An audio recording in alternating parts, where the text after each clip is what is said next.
It's 9:30 p.m. Eastern time here. Perhaps it's morning elsewhere. I guess it's morning reports somewhere in the world. But thank you for being here tonight. We have a very exciting cardiology virtual morning report with Dr. McCullough and Shreyas. So let me introduce them both for you. So Dr. McCullough was born in Shreveport, Louisiana, and completed his undergrad education at LSU. He then attended Mount Sinai for medical school, where he graduated in 2012 with a distinction in medical education. He then completed a residency in internal medicine at Massachusetts General Hospital, followed by a fellowship in cardiology and echo at Mount Sinai Hospital. His main clinical interests include studying how to improve cardiovascular education of trainees and improving the utility of diagnostic testing. He currently is the director of cardiology education and associate director for the internal medicine clerkships at Weill Cornell's Medical School in New York. Dr. McCullough, thank you for being here. Oh, it's my pleasure. It's my pleasure. It's good to see a familiar face with Rachel Penny walking on as well. Awesome. And Shreyas is here as well. He received his medical degree from Pondicherry University prior to working at the Mayo Clinic as a research fellow from 2019 to 2020. He is now a rising PGY3 at WashU in St. Louis and an aspiring cardiologist. He comes to VMR today with an interesting case. So Shreyas, would you like to kick us off today?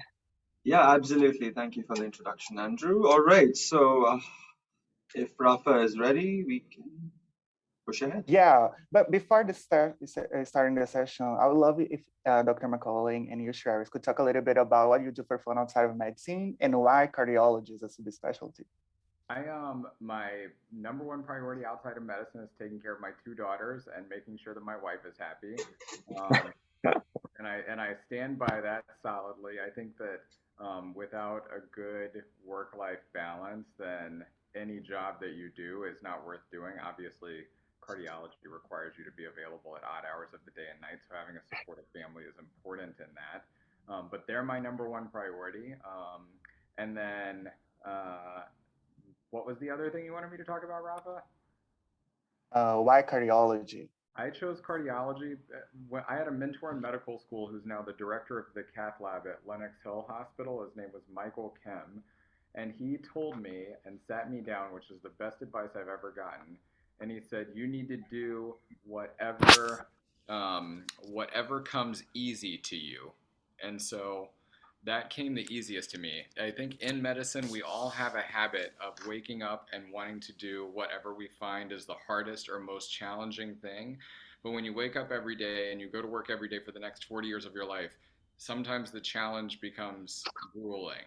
And so I have a physics-minded brain, and so it lent itself toward cardiology. And so that's why I chose cardiology. I also felt like my favorite part of residency was my continuity care clinic.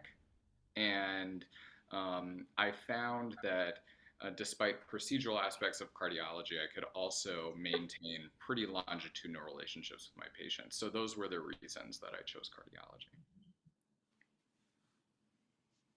All right, so I'll go next. I think outside of work, this year actually, starting January, I promised myself I'd read a book a week, which has been outside of medicine. So I've been reading nonfiction a lot of philosophy by Adler and Nietzsche, and I've also been reading a lot of history. Guns, Germs, and Steel was the latest book I read. It's interesting and kind of think that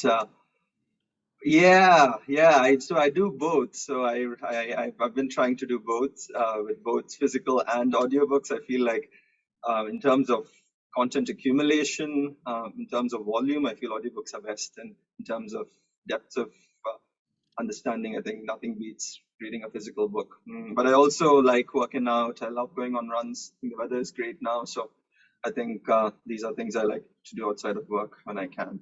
Why cardiology? Well, I'm still an internal medicine resident, but the reason I think cardiology is exciting for me is because I feel there's still a lot of internal medicine. I think a good cardiologist is a good internist, is what I was told. And I feel like that really excites me. The fact that, you see different types of illness, both extremely acute illness as well as, continuity of care, like Dr. McCullough was talking about. So I think these are the things that excite me about cardiology, and yeah. Very nice. Well, thank you both for being here tonight. So I guess we can get started with our first aliquot here. Love it. All right. So chief complaint is shortness of breath and chest tightness. So the patient is a 75-year-old with a history of colon cancer, in remission, CKD3, who comes in with these complaints. She says that she has long-standing shortness of breath, which acutely worsened about 2 weeks ago, when she says that she noticed not being able to walk to the restroom, and she was unable to even get to the grocery store, which is when she started getting worried. She thought it was related to a COPD, but her inhalers didn't work, and that's when she decided to turn up to the hospital.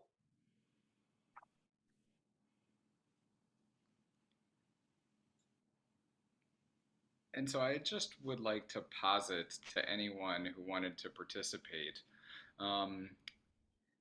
the chief complaint of shortness of breath.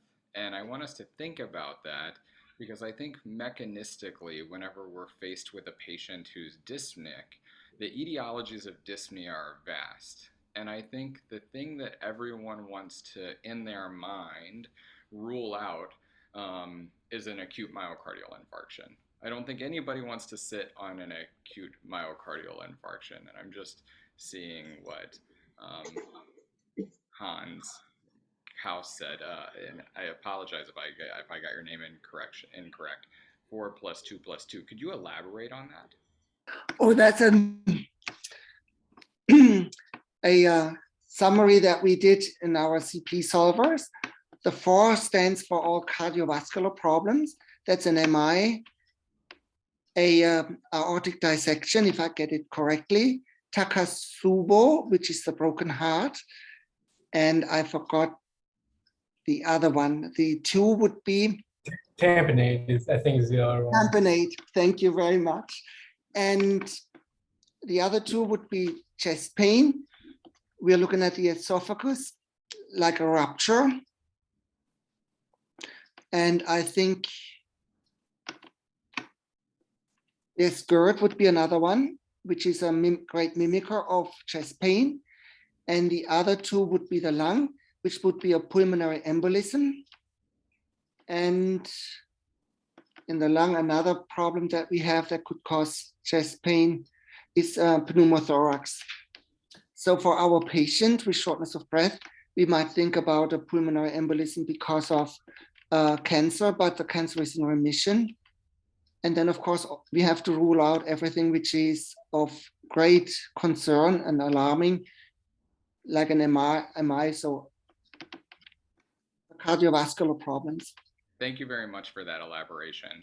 I think that all of those are quite important and must not miss diagnoses. And I appreciate you joining in. In my mind, whenever I'm faced with somebody whose chief complaint, whenever you lump Shreyas, two different chief complaints together, shortness of breath and chest tightness, sometimes that can be a mimicker or a red herring, the chest tightness, and sometimes it may actually clue you into the diagnosis at hand. And so when somebody presents to you with dyspnea as their primary chief complaint, if you want to ascribe that dyspnea to coronary disease, then you would need to invoke a mechanism by which the coronary disease could elevate your LV and diastolic pressure. And that usually requires significant 3-vessel disease or an acute myocardial infarction.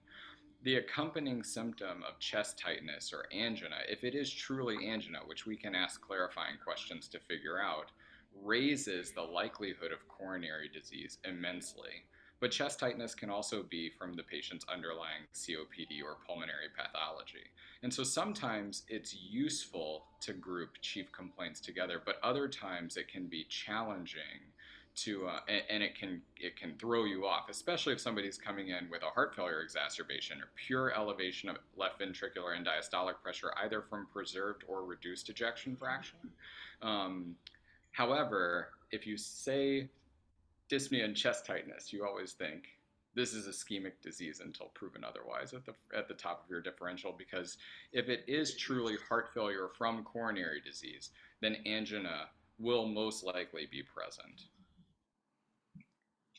All right, so I'll move on to the next aliquot. So we did kind of dive deeper into her symptoms. So she says she gets winded for the last 2 days. She gets winded even putting on clothes, but she denies any PND and says that over the last 6 to 12 months she's been using 2 pillows while sleeping. Denies abdominal distension, lower extremity edema, changes in her diet, no recent infection, like symptoms like chills, rigors, or fevers.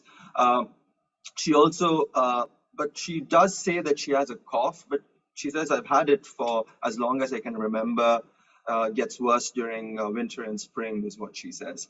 And of note, she was recently admitted for worsening dyspnea about 3.5 weeks ago, and was treated for a COPD exacerbation. Because during that admission, she did have some low extremity edema. So she was discharged with a 1-week course of Lasix, 40 milligrams PO, BID. But says that although, for the first 2 days following discharge, she felt a little better, she's actually gotten much worse after the admission, and feels that she's been on a downhill course ever since. And Shreyas, what diagnostic evaluation did they do for her during that admission? So they have done a chest X-ray, and essentially based on that and her cough, they have, in the urgent care setting, they have treated her with prednisone and nebulizers, and sent her home with albuterol inhalers along with antibiotics. Got it. So they essentially did exactly what anyone with limited, we always try and ascribe judgment to care from whenever we're in morning report type settings and go, what were they thinking? They treated her for everything. She got antibiotics, steroids, and Lasix. So they treated her for the trifecta of pneumonia, heart failure exacerbation, and a COPD exacerbation, hoping anything would work. But oftentimes you're stuck with these patients and you don't really know what actually makes them better, and you also don't have the luxury of time to wait while there's a person who feels poorly in front of you. Having been in this situation numerous times, the broad spectrum treatment is often helpful. But in the setting of somebody who has a compromised cardiovascular system, prescribing oral steroids can oftentimes make their situation worse. You can mask that with short courses of loop diuretics or thiazide diuretics for that matter. And then whenever the diuretic prescription runs out, you can see recurrence of their symptoms, especially as you're fighting against the fluid retention from prednisone. Had she ever been prescribed diuretics prior to that admission? No. She is Lasix naive. Got it. All right. So past medical history, I think Rafa got all of it. Past surgical history, she's had a hemicolectomy. I think we talked about that. Home meds, she's on albuterol, PRN, Spiriva, aspirin, atorvastatin, glipizide, metformin, lisinopril, amlodipine. Her allergies include sulfur allergies. Her family history, she says her mom had diabetes, says her dad is still healthy and alive, just cannot remember any other family history of cardiopulmonary disease.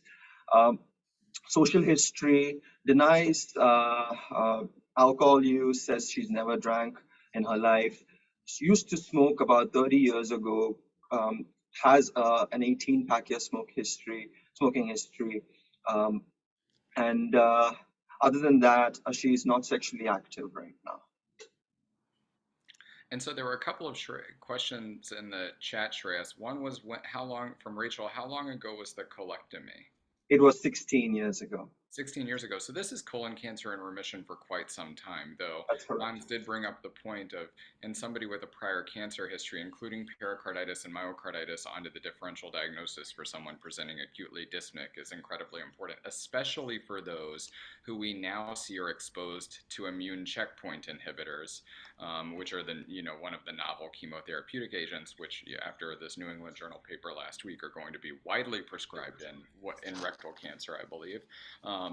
It's important that we recognize that sometimes the therapeutics of cancer do have cardiotoxic effects, though usual regimens for colon cancer don't cause cardiotoxicity traditionally as we think about it, but these novel agents could.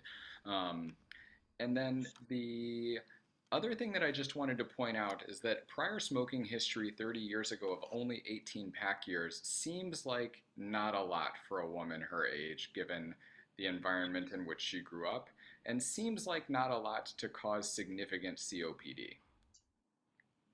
It's just on the lower end of tobacco use disorder in my experience. I don't know what other people think here. I'm certainly no pulmonologist, and I will not act like one. But 18 pack years seems to be not that much for a 75-year-old woman who stopped in her 40s. And that's what she says too. She says that her Spiriva is controlling her COPD pretty well until very recently, and she's never used albuterol until like a month ago when she had to go to the urgent care setting. And she cannot remember the last time she had an exacerbation. And so some parts of this I think are incredibly important. As we go through a person's history, second guessing prior ascribed diagnoses isn't necessarily a bad thing to do. It can help you get a better full picture of the patient at hand. She very well could have obstructive pulmonary disease and may have PFTs to prove it, but just questioning it is not a bad thing. I think that you trust the information at hand, but then verify with subsequent diagnostic testing that information is actually correct. And just to interject here, I feel like in real practice, this first year wrapping up my intern year, COPD is one of those things that's definitely used to kind of explain a constellation of symptoms that maybe it doesn't exactly fit exactly like you just said, Dr. McCullough. So it sounds like you are already kind of framing this patient. You're not suspecting that this may all be COPD, given kind of the lower smoking frequency in this patient. So how are you kind of framing this patient right now?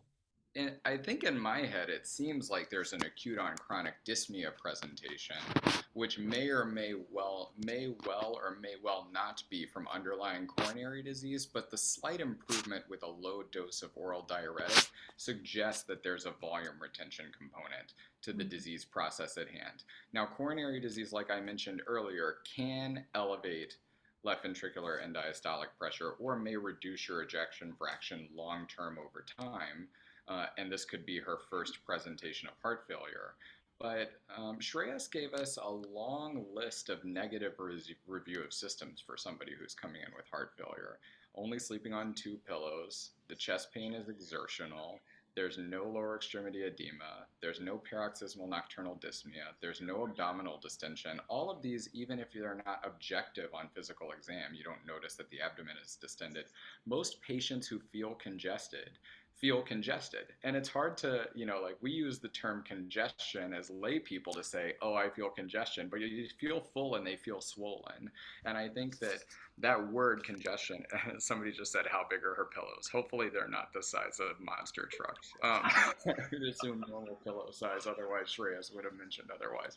I think if somebody feels congested, which it sounds like she doesn't, then that leads you more toward a heart failure presentation. And if somebody is really more complaining of exertional symptomatology and not rest symptomatology, then I lean more toward coronary disease, especially if chest tightness and exertional chest tightness is accompanying the dyspnea. And like we said earlier, the patients who have COPD who exert themselves feel like their chest is tight as they can't expire fully. So you're asking me how I'm framing this. I'm very confused and I want more diagnostic testing, which I hope everybody else here does as well. I think that's the name of the game, and that sounds great. Thank you so much. Yeah, exactly. And this is where we were when we saw this patient in the ED too. So vitals in the ED, blood pressure was 110/60. She was tachycardic at 120. She was static at 97% on 2 liters. Her respiratory rate was 24. Her temp she was afebrile at 99.4. Her general exam, she was short of breath and speaking in very short sentences. Head ENT, she was anicteric, and lungs, cardiovascular, she did have S1 S2, both of which were normal, no murmurs. JVD, she did have a thick neck, but from at 45 degrees we could appreciate a 2 centimeter JV distension. Lungs, she did have bilateral crackles all the way up to her mid-posterior lungs, no wheezing or rhonchi though. Abdomen was soft, non-tender, bowel sounds were present. Extremities were warm and well perfused. She had both equal pulses in both her dorsalis pedis arteries. Skin was warm and dry. Neurologically, she had no gross neurological deficits, and her psych exam was she had normal mood and affect. And Shreyas, did she have edema? She did not have lower extremity edema. Yeah, so you've again painted the picture for us of somebody who is quite tachycardic, quite tachypnic, with essentially a normal volume status, right? And so we mentioned early on that pulmonary embolism is on this list, and oftentimes Rachel is reading my mind. Pulmonary embolism remains on this list, even though it seems to not, why would somebody with a pulmonary embolism have exertional chest tightness and shortness of breath? I can't explain that to you physiologically unless there was transient elevations in pulmonary artery systolic pressure that occurred due to obstruction of flow. But something here is not matching up, right? There's something here that's not matching up. You're telling me that there are crackles up the posterior lungs. That could either be her inherent pulmonary disease. Other pulmonary diseases that are not COPD that can give you crackles in 75-year-olds, like idiopathic pulmonary fibrosis, they usually don't give you chest tightness. And James mentioned in the chat earlier that this patient is diabetic. You didn't tell us so much about her diabetes. Would you mind just elaborating on her diabetes? So she is on metformin and glipizide at home. Her last A1C was well controlled. Her last A1C was 9.2, which is elevated, but she was well. She feels that she has no neuropathic symptoms. Her last ophthalmology appointment was 2 years ago with no proliferative retinopathy, and I think she has no proteinuria. Yeah, so there are a couple of interesting things that are popping up in the chat. I will say that to have an A1C of 9.2 and a very well-controlled blood pressure at 120/60 with only amlodipine is strange. You would expect those people to have calcific arterial disease, which includes coronary atherosclerosis, though I'm not convinced that this presentation is one of coronary atherosclerosis based on everything that you've told me thus far. You would expect her blood pressure to be a bit higher than what it is. Her heart rate is 120, so something is happening to her physiologically based on these vital signs, and she's uncomfortable and tachypnic. Sorting out whether this discomfort and tachypnea is from the lungs or from the cardiovascular system, I think, is going to be where our money lies here. Yep. And yeah, so we were also kind of not able to decide where this patient is gonna go in terms of diagnostics, but basic labs, hemoglobin was 12 grams per deciliter. Her whites were 7,200. Platelets were 156,000. Her crit was 39. Her BMP, sodium was 139, potassium was 4.9, chloride 100, bicarb was 28, her BUN was 29, creatinine was 1.46 with a baseline of 1.24, calcium was 10.2, mag was 2.1, total bili was 1.4, direct bili was 0.3, total protein was 7.3, albumin 3.6, alk phos 109, AST 57, ALT 18. AST was elevated. So Um, Sammy asked us and for a problem-based representation of everything that's happening, given that it seems like we have a ton of different problems. Exactly. And I can give you a few more labs that we did in the ED before we started honing on this. So we did get a set of tropes, serial tropes. First high sensitivity trope was 140, went up to 180, and plateaued at 160. And I think I'll stop here, but I'll give you a problem representation in the ED when we saw this patient and were called for the admission. So the patient, sorry, the patient is a 75-year-old with a past medical history of multiple cardiometabolic comorbidities, including diabetes, hypertension, and CKD, who presents with shortness of breath and chest tightness with very ambiguous findings of heart failure on exam with an elevated troponin initially and a normal sodium.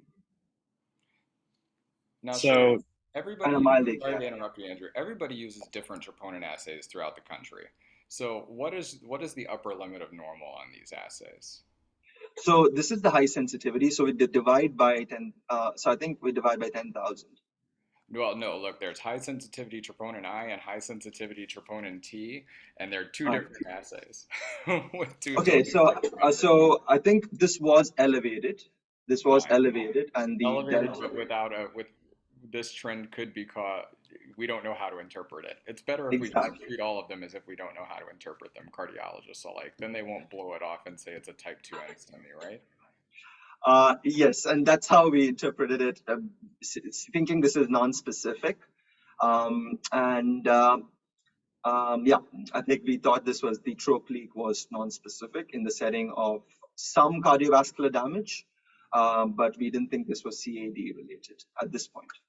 So there are a couple of interesting things that have popped up in the chat that I just want to address. So the desaturation from a pulmonary embolism is poorly explained physiologically. I don't know anyone that can explain why we become so hypoxic during a pulmonary embolism if you actually get into the physiology of it. People say that there's VQ mismatch, but I feel like that's a hand-wavy term which actually doesn't really mean anything. Other people will say that there is soft tissue edema inside the alveoli around the area where the pulmonary embolism is, which also is somewhat hand wavy. And then someone else put in the chat dead space. So like everyone throws these things out. I raise this only because of the tachycardia. The degree of tachycardia in this patient with a pretty flat troponin trend suggests that there isn't a primary coronary process happening, or if there is a primary coronary process happening, there is not significant obstructive coronary disease, and we have not seen an ECG yet, to be able to say that this patient is failing a stress test, right? Because if somebody becomes tachycardic or hypertensive, you're essentially, whether you exercise them or whether something happens to them physiologically, which places increased myocardial oxygen demand on them, you're giving them a stress test. And here, with a heart rate of 120, with a pretty wide pulse pressure, a blood pressure of 120/60, which suggests that the left ventricular function, the squeeze, is preserved. You know, you squeeze up to 120 from 60. This person is probably passing their stress test or minimally failing it, having not seen the ECG. And then somebody mentioned, could this be right heart failure? In the setting of right heart failure, even if pulmonary embolism was the underlying etiology, you would expect elevated jugular venous pressure. Usually when palpating the PMI, though I will say no one is an expert at this, you should feel a right ventricular heave against the palm of your hand. And I think that people are doing this poorly. So if you just put your hand on the patient's chest, if somebody has a PE of significance that's causing right heart failure, you should feel an RV heave if that person is thin. There should be elevated jugular venous pressure, and there should be a narrow pulse pressure. So any obstructive process to cardiac output, you should be unable to mount a wide pulse pressure. And here a pulse pressure of 60 is wide. In addition, most of these patients will be hypotensive and need to elevate their mean arterial pressure physiologically to maintain perfusion to the brain. That manifests as an elevated resting diastolic pressure. So classically, if the person in front of you is presenting in cardiogenic shock or end-stage right heart failure, you'll notice an elevated resting diastolic blood pressure with a narrow pulse pressure. And the number that we use in our head in terms of the pulse pressure as being one of significance is less than 25% of the systolic blood pressure. And so if somebody's coming in with a blood pressure of 80/70, their pulse pressure is 10, and that's 1/8 of their systolic blood pressure. That's a person who we're immediately worried about. Somebody who has a wide pulse pressure, who doesn't have JVD, who has warm lower extremities, the likelihood they have an obstruction to cardiac output of significance, either in the pulmonary vascular bed or in the arterial vascular bed, is very low. And so those are kind of all of my thoughts about all of these data that we have at hand. I'm still very confused. Those are some, sorry, Shreyas, just to interject really quick. Those are some excellent pearls that were just dropped. And I hope those are in the notes, Sammy, for later. So quick question. I feel like we can't get away with finishing this report without talking about a framework for a positive troponin, especially in light of the increasing sensitivity of assays around the country. So how can we think about that definitely in kind of a practical sense for people who are rising interns for next year? So I think I interpret troponins the same way that I interpret ECGs, which I think oftentimes we're just handed ECGs, and oftentimes we're just handed troponins. It's like, here's a troponin of 2,000, and the second one is 2,100. Thoughts? And those numbers alone, without clinical context, just like the ECG alone without clinical context, is meaningless. I think depending on the presentation of the patient at hand, a troponin of low level with a minimal rise and fall as seen in this patient, it can be incredibly important. We could be uncovering stable angina here, or a troponin of 0 in somebody who's coming in with the acute onset of crushing chest pain radiating down their left arm and diaphoresis. That troponin of 0, it is meaningless. You listen to that story and you're convinced that that person's most likely having an acute myocardial infarction. Here, when we're stuck and we don't have a clear answer for what the patient's presentation is at the end of the HPI, which makes this a great morning report case, or virtual morning report case, is I interpret that low-level troponin rise in the context of the patient presentation at hand. So there is some chest pain on exertion. She's presenting with dyspnea and chest tightness, though there's no overwhelming, night report in this case, Rafa, true. There's no overwhelming evidence here that she has heart failure based on her physical exam, nor right heart failure. There's also no overwhelming evidence that she has PE. And so those troponins become positive, should be addressed in our plan for management of this patient, but don't point me one way or another. And Andrew, I think you can't reiterate this enough, is that people are people and diagnostic tests are diagnostic tests. And on average, 1 out of every 20 or so diagnostic tests are going to be false positives. Most commonly it's like the elevated mean corpuscular hemoglobin. It's like, how do you interpret that in the context of a patient? I think you got to look at the patient at hand and try and make it make sense. And so if she had an overwhelming UTI and was in septic shock, we would say that these troponins probably represent either one, myocardial edema secondary to TNF-alpha from LPS, from E. coli, which everybody forgets that TNF-alpha, that molecule we learned in medical school, was studied at the NIH as myocardial depressant factor. They would infuse it into people, their EF would drop, and then it would go back to normal. Or is it more sinister? And I don't know the answer to that here in this case. Wonderful. Thank you so much. Shreyas, where are we at with the case? We are at images. So let's go to the EKG. I think we'll get some clarity soon enough. So to give you context, at this point, the patient was still in the ED, so we got an EKG, a chest X-ray, and a CTPE being the ED. So this is what we saw. I can give the so essentially it was read as sinus rhythm with occasional PVCs with left ventricular hypertrophy by Socolo-Lyon. With QRS widening, is non-specific QRS widening and a repolarization of normality. Shreyas, that's an excellent interpretation of this ECG. I would say that I interpret around 50,000 ECGs a year. I do around a third of Cornell's volume, and my mentor does the other 100,000. And so I want to get a little bit more specific, but I say that understanding that I'm going to add nothing to what you just said that's meaningful. And so I think the first thing that we need to do whenever you're faced with an ECG is to define what the rhythm is, okay? And so defining what the rhythm is the most important part of an ECG, even though everybody thinks it's ST elevations, because oftentimes defining the rhythm can help you figure out if there's an underlying problem with the ECG, or it can help you, is there a lead switch that's at hand?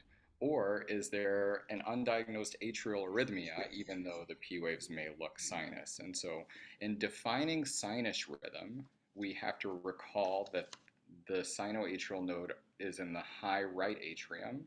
And so all conduction will go from right to left across the P wave. We're only talking about the P wave. And so our right to left leads on the ECG are leads 1 and lead 2.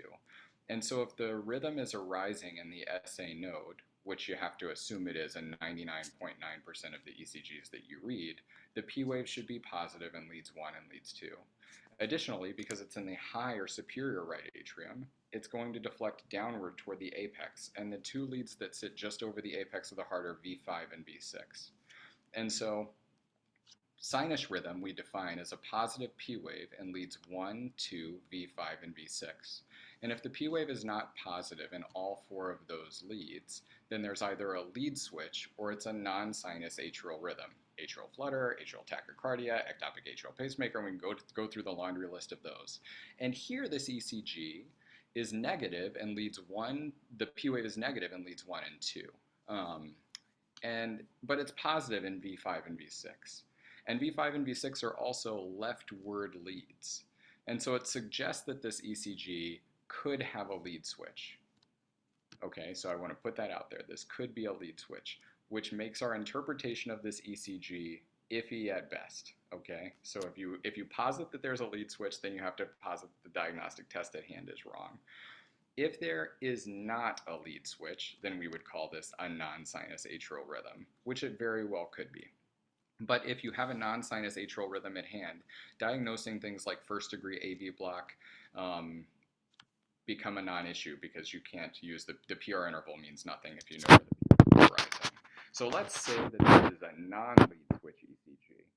If this is a non-lead switch ECG, then this is a non-sinus atrial rhythm, which is low in the atrium, which would allow the P wave to depolarize toward V5 and V6, but also depolarize backwards and give you negative deflections in 2 and 3 and F, okay, which is like basically depolarizing up, or positive in AVR.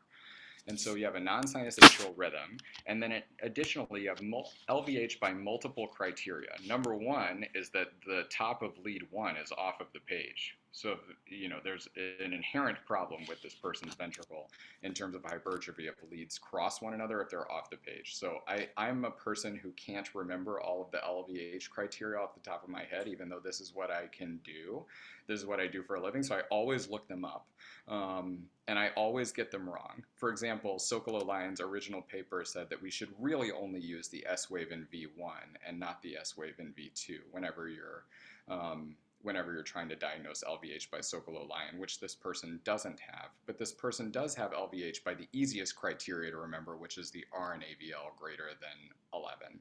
Okay, that's the one that I remember all the time. It's not the most sensitive, it's not the most specific, but by God, I can remember it. So R and AVL greater than 11, this person has it, so they have likely LVH. And then the more sensitive specific criteria, the Cornell criteria, the Cornell voltage criteria, which is the R and AVL plus the S wave in V3 greater than 20 millimeters in a woman or greater than 28 millimeters in a man.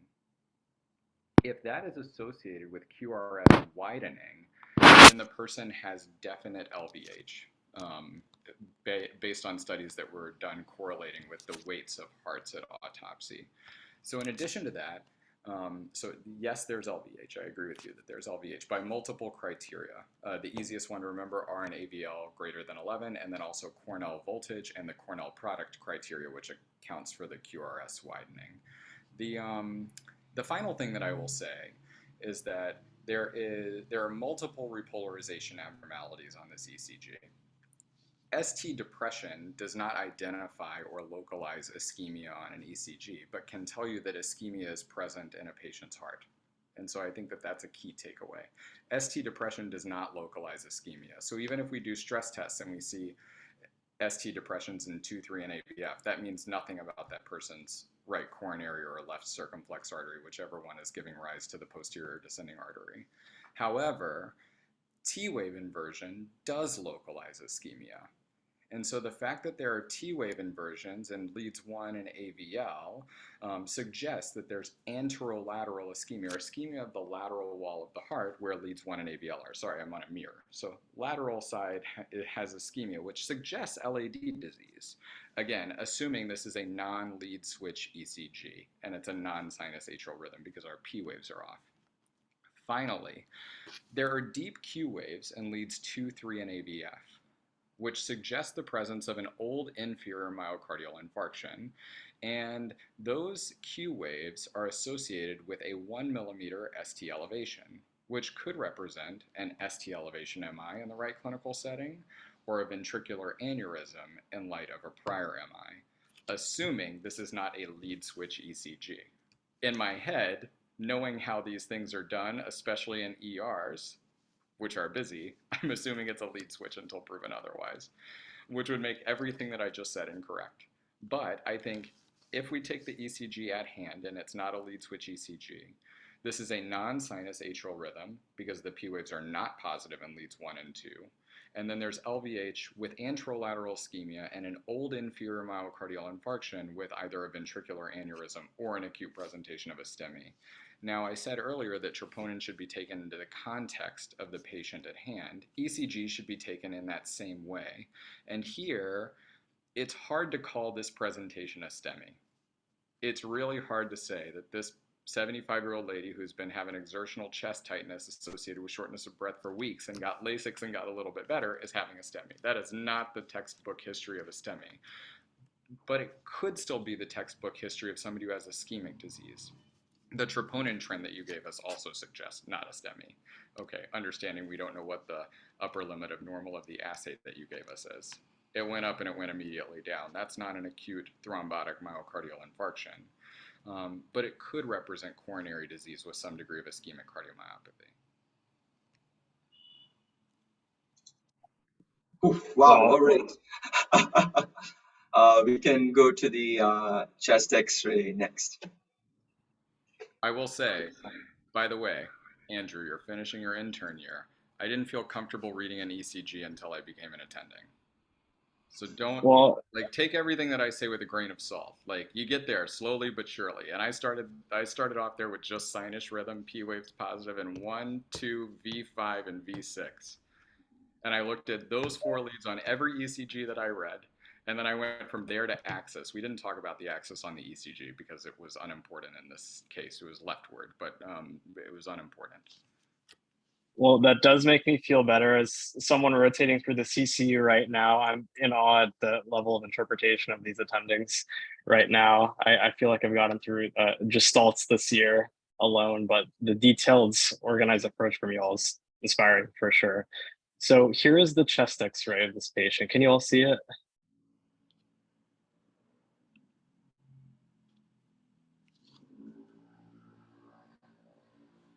Yes, so do you want me to read the chest x-ray, Dr. McCullough, or do you want me to? Whatever makes you most comfortable. I mean, I can tell you that I cannot read chest X-rays like I can ECGs. Okay, so I do have what? thoughts about this X-ray. Okay, so I think what the biggest I think findings were like a bilateral pleural effusion and bilateral hilar lymphadenopathy was what they said. Yeah, and assuming that this is an AP film, the cardiac silhouette is enlarged, which an enlarged cardiac silhouette could either be from a pericardial effusion or it could be from cardiomegaly and LVH, either eccentric or concentric LVH. So we don't know the details of that. The echo usually doesn't lie with those things. I say usually. The other thing is that here the left atrium looks enlarged. And so I don't know if I can annotate this. I probably cannot. But the area between the aortic knob, yeah, right there. If you move your cursor 1 centimeter, 1 centimeter lower, right there, there should be an indentation right where that is. You're looking at the pulmonary hilum there, but the brighter white to the left, 1 centimeter to the left, is or to the patient's right, is where the left atrial indentation should be. If that indentation is not there, then it suggests that the left atrium is enlarged. Very nice. And I think we have a CT scan next, Shreyas. Is that what you want next? Okay, let me grab that for you.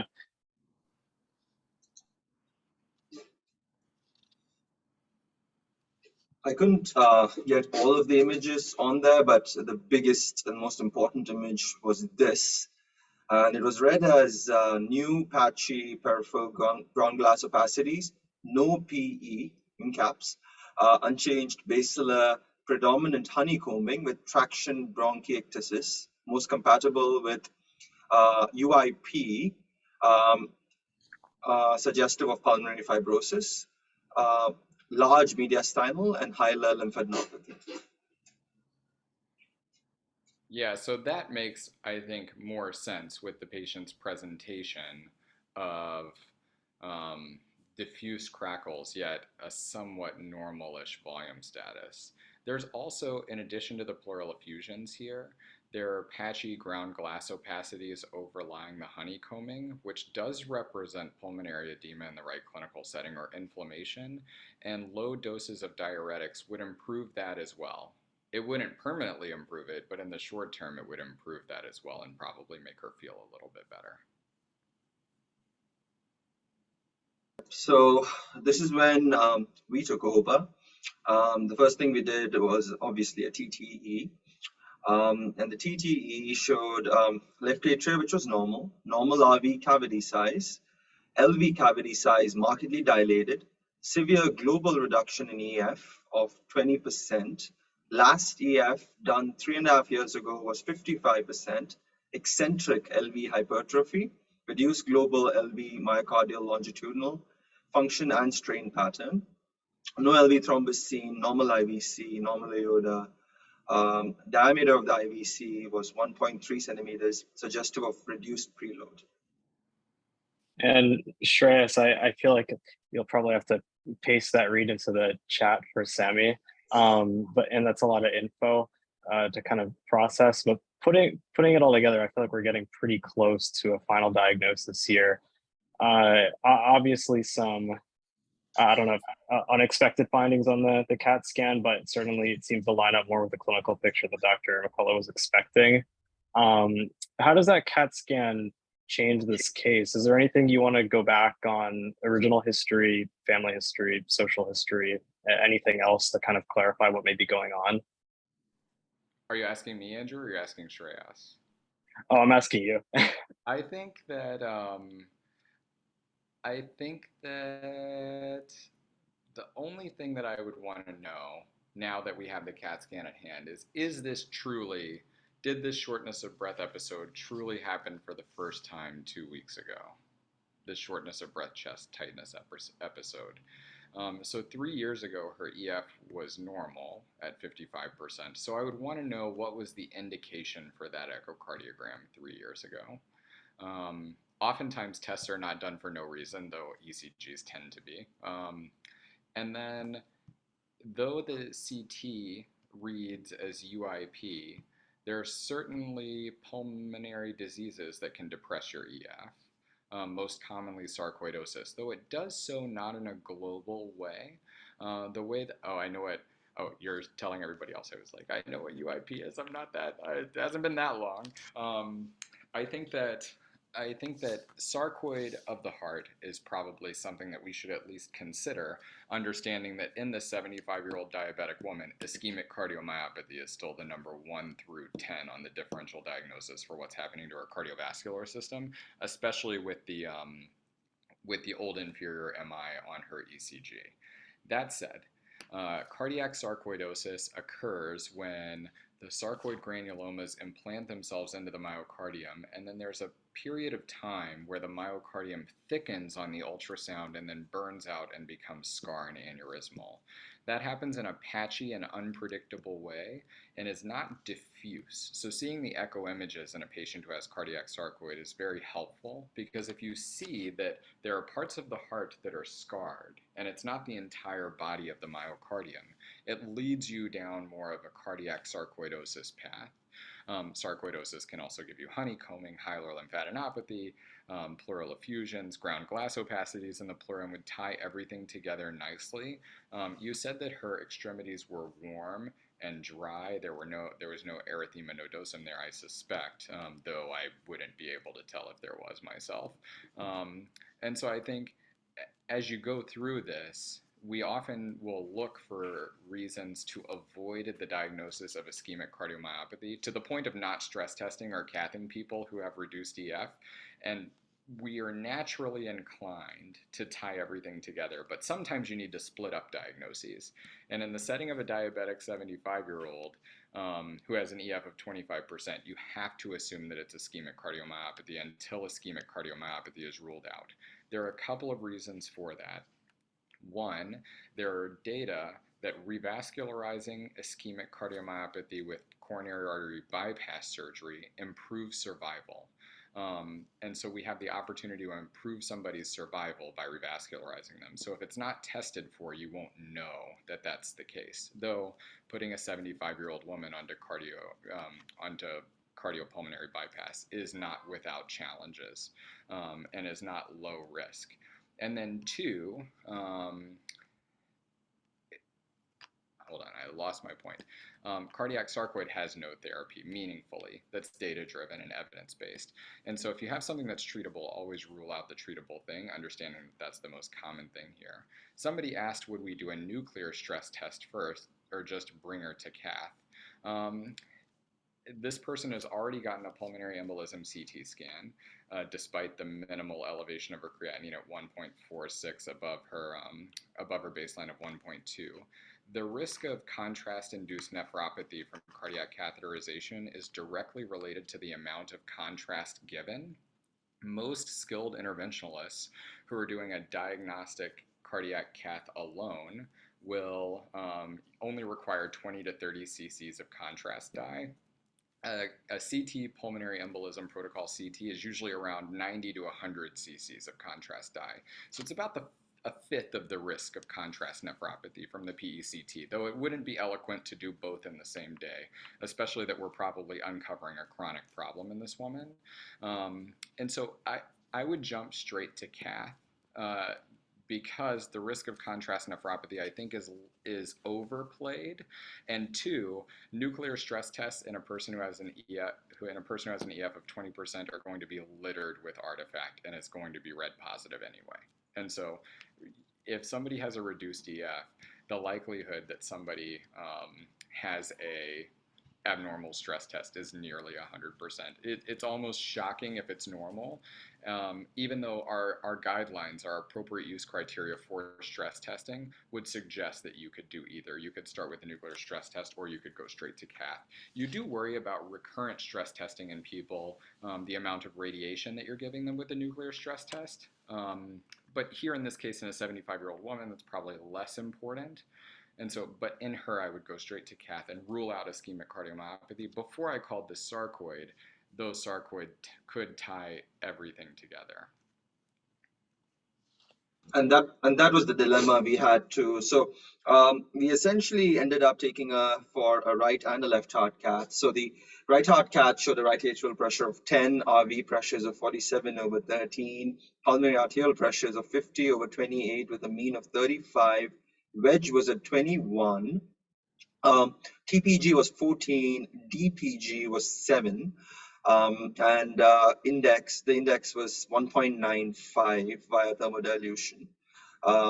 Vascular resistance, PVR was 4 Wood units and SVR was 25. Left heart cath showed no native obstructive coronary artery disease. Yes. No. So perfect. So you've diagnosed her with a non-ischemic cardiomyopathy. With I wouldn't call the right atrial pressure of 10 and mild elevation of pulmonary pressure right heart failure necessarily. Right heart failure can be defined many different ways. I know that I'm bringing it up because someone raised it early in the morning report.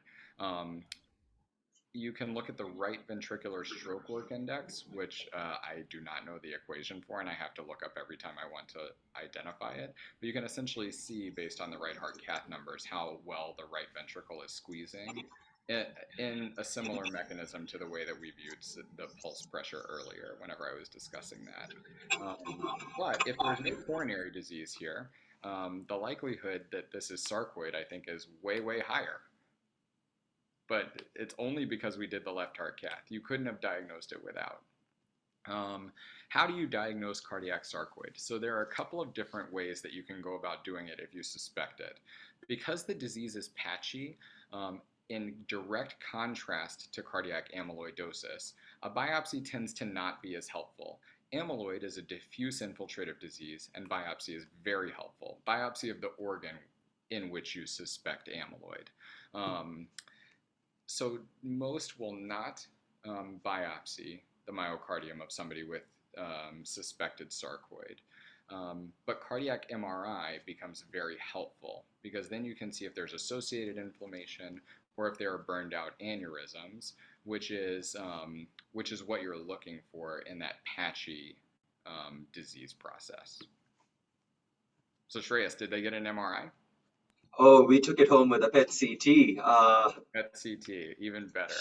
Showed diffuse patchy FDG uptake, most intense in the apex and the papillary muscles, along with inferior and infralateral wall disease. Pattern is very typical of cardiac sarcoidosis, and confirmed, and this confirmed the disease. So, to briefly go over the course, so immediately after this was diagnosed, it was a little bit of a catch-22 because we couldn't immediately start her on steroids because of a volume status. So we dried her out and discharged with outpatient follow-up with the sarcoid with the sarcoid pulmonologist, and they essentially started her on steroids. And essentially she improved. EF went up to 35. Most recently, when I was looking at the chart again, unfortunately, she has again got worsened, where the disease has worsened in the lung, and she has gotten more diffuse sarcoidosis all over in the rest of her body. So that's where we were, but that was amazing. That was a masterclass in diagnosis of non-ischemic cardiomyopathy. Thank you. Yeah. So a couple of salient points about cardiac sarcoidosis, which makes the management of the disease quite challenging. And these points are not commonly thought about, is that these patients are at risk for epicardial ventricular tachyarrhythmias. There was a single VPC on our ECG from earlier. But the VPCs tend to be quite wide as compared with other VPCs, which tend to be a bit more narrow. The closer the VPC is to the His-Purkinje system, the more narrow it is, if that makes sense to anybody. This is quite a wide VPC, almost 200 milliseconds. These epicardial VTs are unpredictable and not well treated by antiarrhythmics. So there's always a thought that you should put an ICD into these people, though there are no data to suggest doing it helps, but also no data to suggest doing it hurts. Most people will manage cardiac sarcoid with an ICD if they have evidence of ventricular arrhythmia either on a Holter monitor or on telemetry whenever that you're observing them in the hospital. If somebody doesn't manifest evidence of ventricular arrhythmia, we will put a loop recorder into them, essentially hunting for ventricular arrhythmias, understanding that these aneurysms that the sarcoid patients develop are full of scar tissue, which serves as a nidus for these epicardial VTs. Now, if you have diagnosed somebody with sarcoid and epicardial VIT, and you're going to put a device into them for secondary prevention of sudden death if somebody has sustained VT, then it becomes increasingly problematic when they're on systemic steroids, which can impair the healing of the lead. And so oftentimes you'll have to take them off of systemic steroids for a few weeks, let them wash out of their system, put the device in, wait another 6 weeks, and then resume the systemic steroids. And so I think that's challenging because their sarcoid often gets worse whenever you withdraw steroids from them for a potentially life-saving procedure. The other thing is that there have never been trials that have shown that methotrexate or steroids actually improve myocardial function. PET-CT is like echo in that getting EFs off of it is not that great. Error range of plus minus 11%. It's not like the cardiac MRI, which is the gold standard, or the MUGA scan. And so EFs change day to day. So somebody's EF going from 20 to 30 is probably the same number viewed through different eyes, and if I was reading that echo, I'd be biased. Oh, they got steroids, so it has to be a little bit better, even if it's the exact same EF when I was reading that echo. And so I think oftentimes, EFs less than 35%, telling meaningful difference in changes from those EFs is often challenging. And it's all the same number. It's severely reduced heart function, ICD qualifying heart function. And so I think the main teaching points for cardiac sarcoid at very high risk of epicardial VT from aneurysmal-based scar and ICD should be considered, especially if they have evidence of non-sustained or sustained VT or frequent VPCs or an EF less than 35%, like every other patient with heart failure. But putting the device into those patients needs to be weighed in the context of systemic steroids, which can impair healing of the lead and put you at risk for lead infection, theoretically. Very nice. And just because we're out of time, Rafa had one last question in the chat here. He's wondering, how does PET-CT work? Increased uptake means increased metabolic activity. And depending on the pattern, you suspect a diagnosis? That's a great question, Rafa.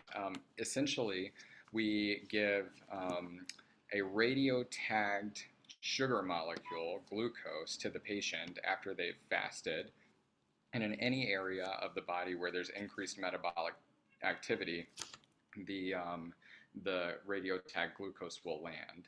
So there are different types of cardiac PET scans. There are cardiac PET scans to look for ischemia, and then there are cardiac PET scans to look for sarcoid. So cardiac PET scans to look for ischemia use rubidium, which is a different molecule entirely than FDG, fluorodeoxydeionated glucose, I think that's what it is. Don't quote me on that. But essentially, if you see patchy uptake from FDG, then you suspect that something's going on. I will say I have never ordered a cardiac PET that wasn't positive. They've all been positive.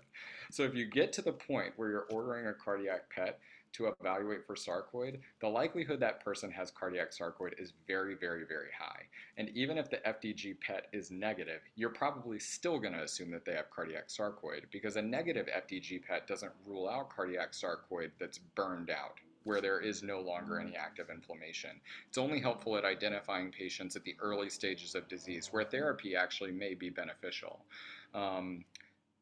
I just want to make sure that we understand that that's different, an entirely different exam than a PET stress test that looks for ischemia. Very nice. Well, thank you both for being here tonight. This was a really fascinating case, Shreyas. Thanks for presenting this for us in such nice eloquence. And Dr. McCullough, you really broke, I think, these cardiopulmonary symptoms down to kind of easy to understand terms for everybody. And even to the very end, these very complex studies, you did a great job explaining for all of us. So thanks for being here. And I hope everybody has a great evening. Take it easy. Thanks so much for having me, everybody. Thanks for having me too. And Sammy will now present some teaching points as well before we leave. We're still doing that, correct, Rafa? Fantastic. Okay. Thank you so much for this amazing case, Shreyas, and thank you so much for spending this hour with us, Dr. McCullough. And Rafa, thank you for organizing this as always. We already progressed in time, so I will just go over the most important teaching points. When we approach dyspnea, it has a vast differential, so you should always rule out acute life-threatening events. There's the 4+2+2 mnemonic for cardiac causes, 2 pulmonary and 2 esophageal causes. When we have dyspnea in a patient with cancer, it can be one of 3 things: either direct effect of the cancer, for example, infiltration, obstruction, or effusion; paraneoplastic syndromes, for example, a PE, immunosuppression, or merantic endocarditis; or side effect of the treatment, for example, radiation or drug toxicity. Common cardiac causes of dyspnea, for example, when the patient mostly has exertional dyspnea, makes coronary arterial disease more likely, versus when they have congestive symptoms, points us more towards heart failure. Chest pain with elevated but stable troponins suggests more stable coronary perfusion. We should always get an ECG echo and consider stress testing. Then we had this great pearl of a narrow pulse pressure, which is defined as less than 25% of systolic blood pressure, which resembles decreased cardiac output, and therefore the vascular resistance increases. When we have normal pulse pressure, we have appropriate cardiac output versus decreased vascular resistance. And we have if we have a high pulse pressure, for example, in aortic insufficiency, atherosclerosis, high output states, or coarctation of the aorta. Then we had approached elevated troponins, which can be broken down to decreased supply, for example, seen in coronary arterial disease or in MINOCA, myocardial infarction with non-obstructive coronary arteries; increased demand, for example, if sympathetic effect or toxicity is present, for example, seen in anemia, sepsis, or if there's like myocarditis or an infiltration ongoing. Then we had this great pearl on sinus rhythm. We should always look at the positive P wave in 1, 2, V5, and V6. If it's not positive, we should consider non-sinus atrial rhythm, which comes from the lower side of the atrium, or a lead switch. And also, I really like the pearl about ST depression. Does not localize ischemia, but indicates ischemia. But T-wave inversions does localize ischemia. When we have an enlarged cardiac silhouette, we should think about pericardial effusion versus cardiomegaly, either eccentric or concentric. Then we had this interesting finding of UAB, which is considered when we see honeycombing and traction bronchiectasis. It also has a broad differentials on mostly IPF, connective tissue disease, ANCA-associated vasculitis, and hypersensitive pneumonitis. Then we also talked about sarcoid, which usually has a patchy distribution of myocardial scars. So the test of choice would be an MRI or a PET-CT. And in comparison to amyloidosis, a negative biopsy does not rule it out due to the patchy distribution. Clues would be chronic cough, hilar lymphadenopathy, cutaneous manifestations, uveitis, arthritis, hypercalcemia, and due to the myocardial infiltration, patients can get a low EF, arrhythmias, which Dr. McCullough told us are especially epicardialitis, which can be hard to treat and can lead to sudden cardiac death, and we should consider ICD placement in these patients. And the last and also very important pearl is that base rate is key. We should always rule out coronary artery disease in older patients with risk factors, even if the presentation is atypical, before considering rare diagnosis. So thank you all so much. I think we all had a great time, and see you all the next time. Sammy, that was a Herculean effort. So many pearls. Thanks so much, Sammy. And thanks again, everyone, for being here. Have a good night. Thank you all. Goodbye.